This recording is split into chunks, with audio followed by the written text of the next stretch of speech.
If this video has cornered your attention today, strip away the delusion that it is a random coincidence. In the ruthless mathematics of power, chance fortuna is a fickle goddess that must be mastered through boldness, not a mystery to be feared. Most men are born to be ruled. They crave the security of a master's shadow because they fear the responsibility of their own agency. But you are being forced into a crucible. You are facing what Machiavelli recognized as the ultimate test. This is not an examination of your intellectual credentials or your raw physical strength. It is a brutal assessment of your psychological endurance, a test to see if you can survive the calculated execution of the polite subject you used to be, to make way for the sovereign who must emerge. Section 1. The tactical necessity of the wreckage. When this threshold is crossed, ordinary men assume they are losing their minds. They endure a crushing fatigue, a sudden paralysis of old worldly ambitions, and an icy isolation. The masses call this a breakdown and seek to medicate it. But a true strategist, following the realism of Machiavelli, sees the reality. This is a tactical breakthrough. The authentic core of your power cannot govern until it shatters the weak, manufactured identity you presented to the world. If your current reality has imploded, and the polite masks you once wore feel suffocating, you have not failed. You have advanced. In the economy of power, nothing is truly squandered, it is merely repurposed. To rule your reality, you must authorize the uncompromising demolition of your old, colonized life. Machiavelli observed in The Prince that those who inherit states rarely possess the ruthlessness required to keep them. When your immediate world falls into ruin, look closely at the dust. It is not a sign of failure, but a clearing of the landscape.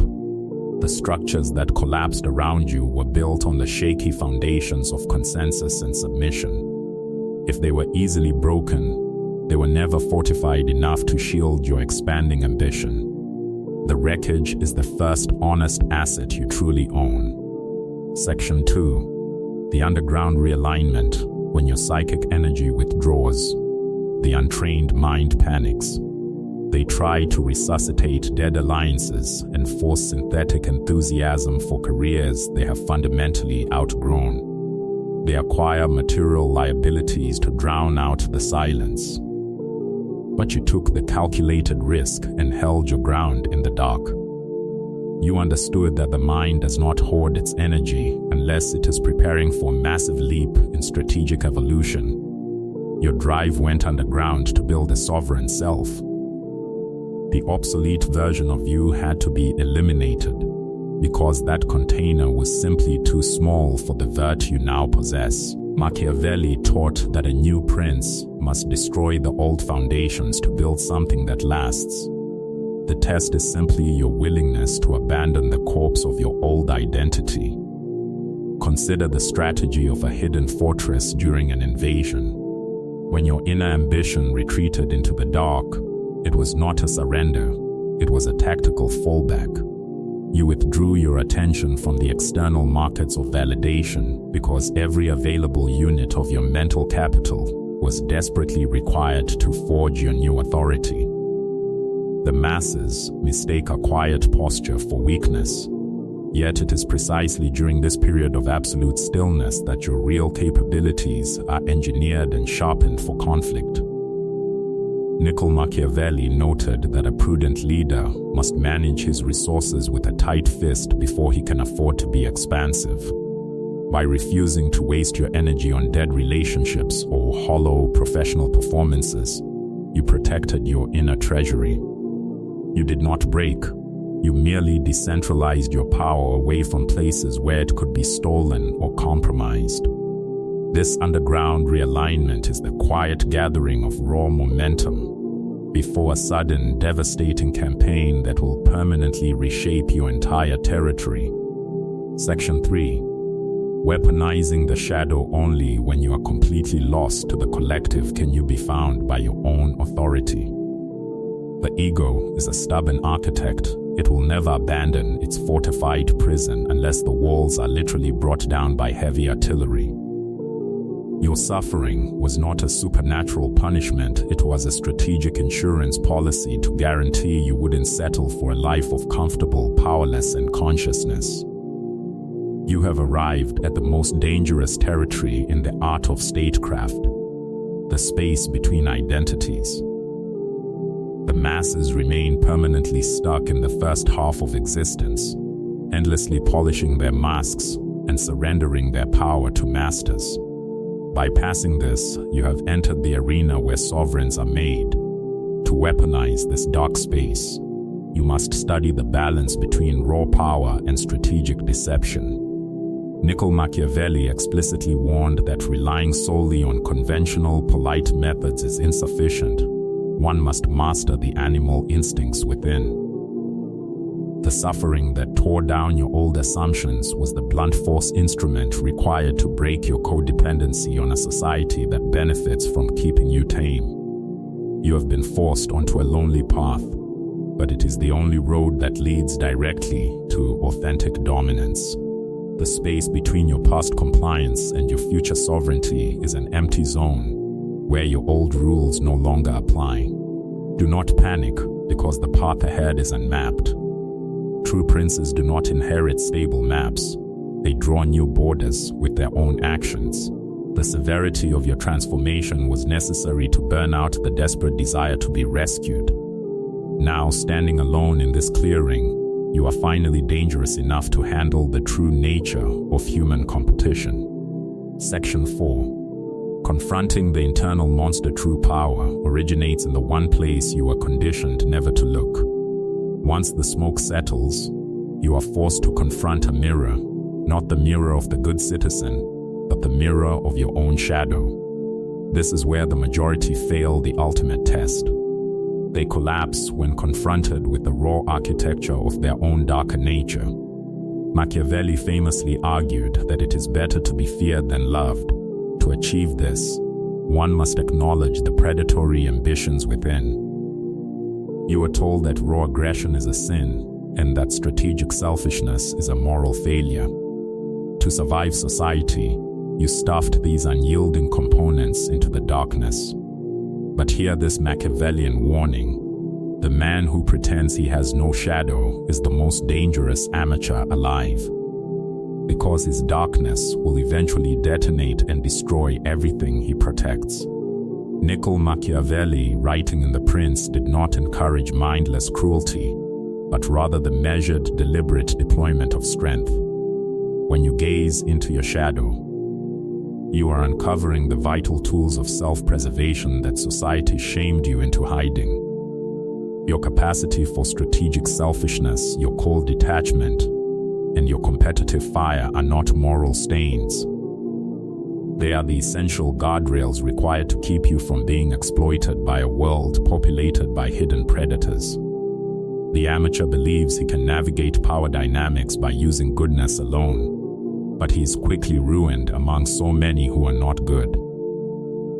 By staring directly into the basement of your mind, you have located your inner teeth. You now understand that aggression is not an evil trait to be suppressed, but an executive capacity to be disciplined and directed. Integrating this monster gives you an unshakable poise. You are no longer a victim hoping for a fair world. Section 5. The gift of discernment. In this shift, you likely developed a razor-sharp, terrifying clarity regarding the people in your orbit. You started decoding hidden agendas with unsettling precision. You realized that the individual who preaches the loudest about public morality is almost always the one concealing the deepest structural corruption. This psychological X-ray vision is the gift of the shadow. It revokes your ability to ever return to the naive innocence of your old life. You have tasted the forbidden fruit of self-knowledge, and the gates to the paradise of fools are locked against you forever. But look closely at your hands. The energy that was liquidated when your old life crashed is flooding back online. It is no longer the frantic hustle of an insecure ego begging for applause. It is the cold, calculated weight of a man who knows the effective truth of things, rather than their imagined versions. Machiavelli always insisted on looking at the world as it actually operates, rather than how it ought to be. This newfound discernment allows you to see right through the theatrical sentimentality of your peers. When someone approaches you with excessive praise, your integrated shadow immediately asks, what is their leverage, and what do they want from me? You no longer accept words at face value. You track the silent movement of self-interest that governs every human interaction. This level of clarity can feel heavy, as it strips away the comfortable illusions of loyalty and unselfish love.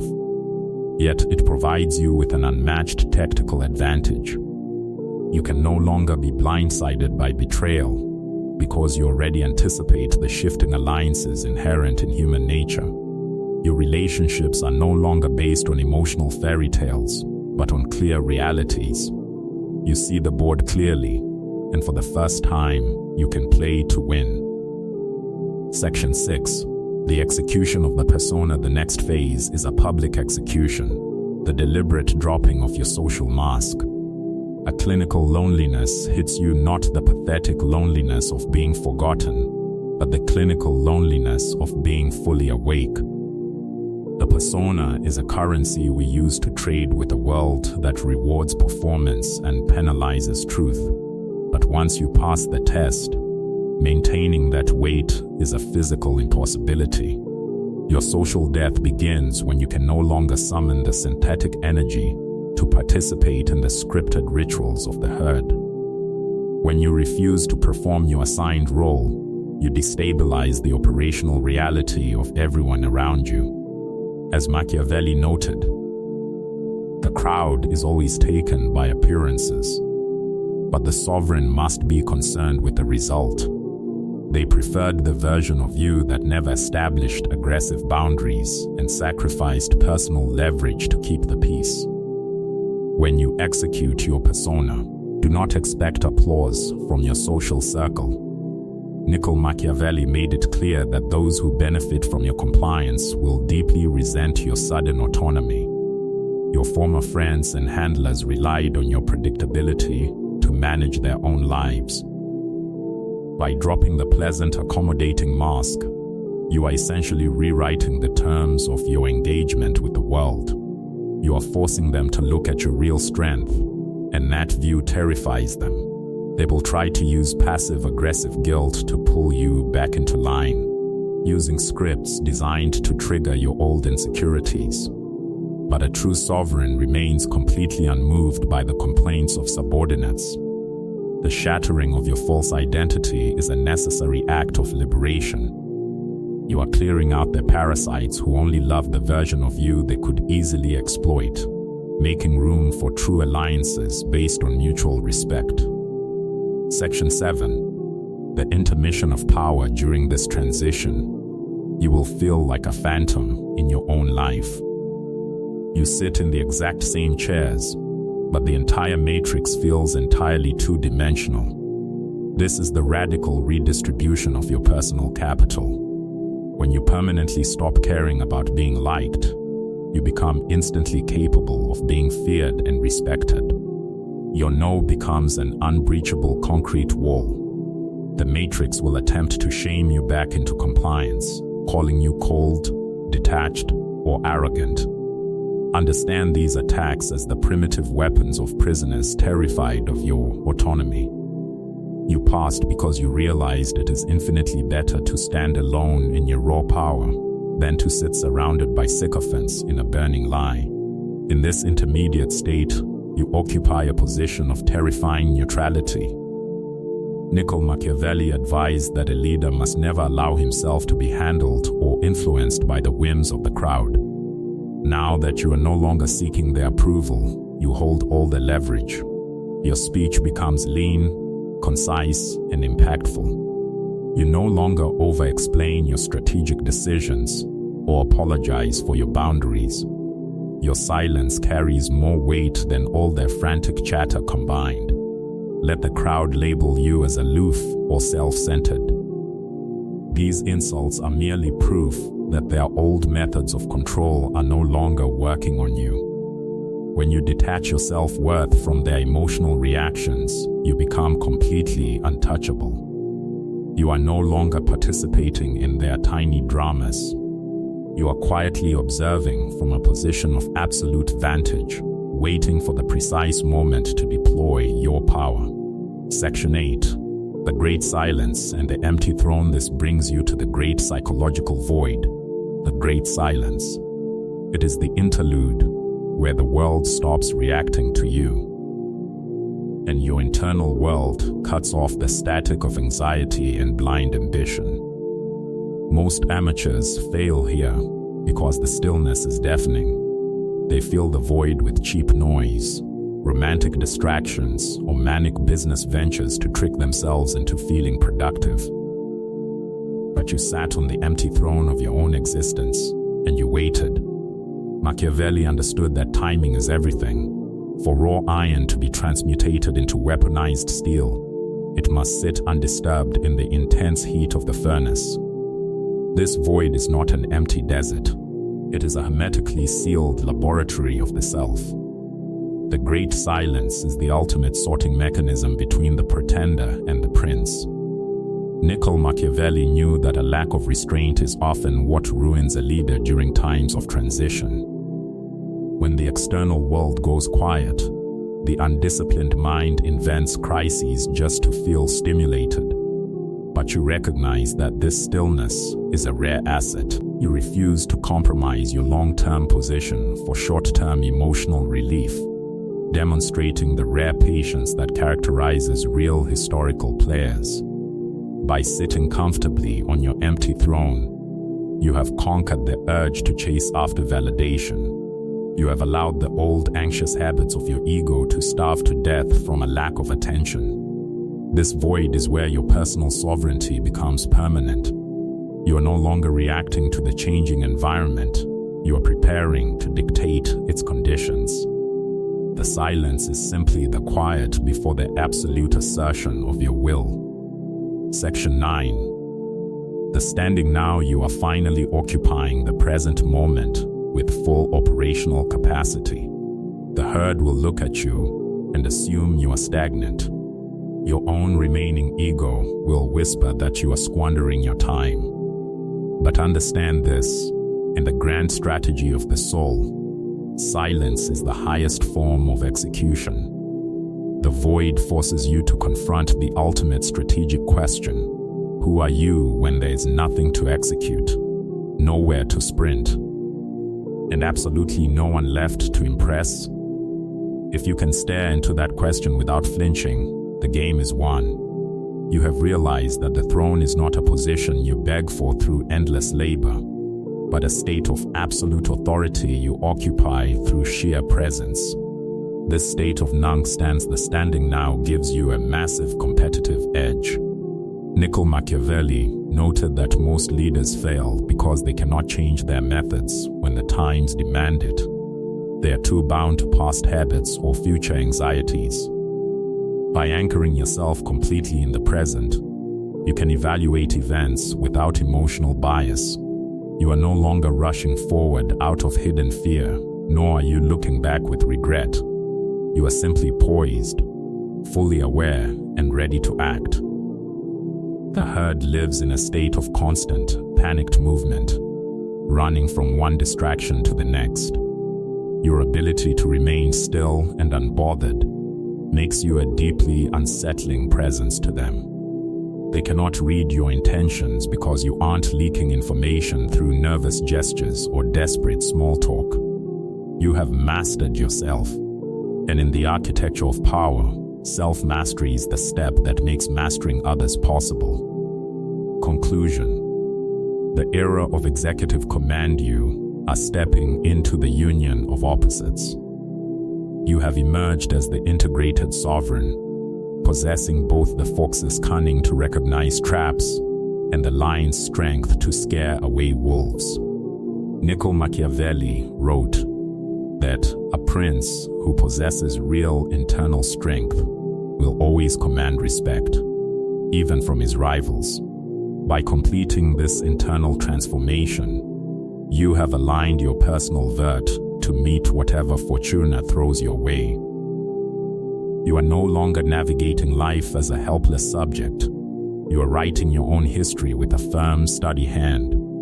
Your era of executive command has officially begun. To the sovereigns watching, drop the phrase "I passed the test" and declare which stage of the execution was the most brutal for your ego to endure. Your tactical insight might be the exact validation another locked-in viewer needs to read today to complete their initiation. The final test is officially closed. The great work continues. I will see you at the next level of command.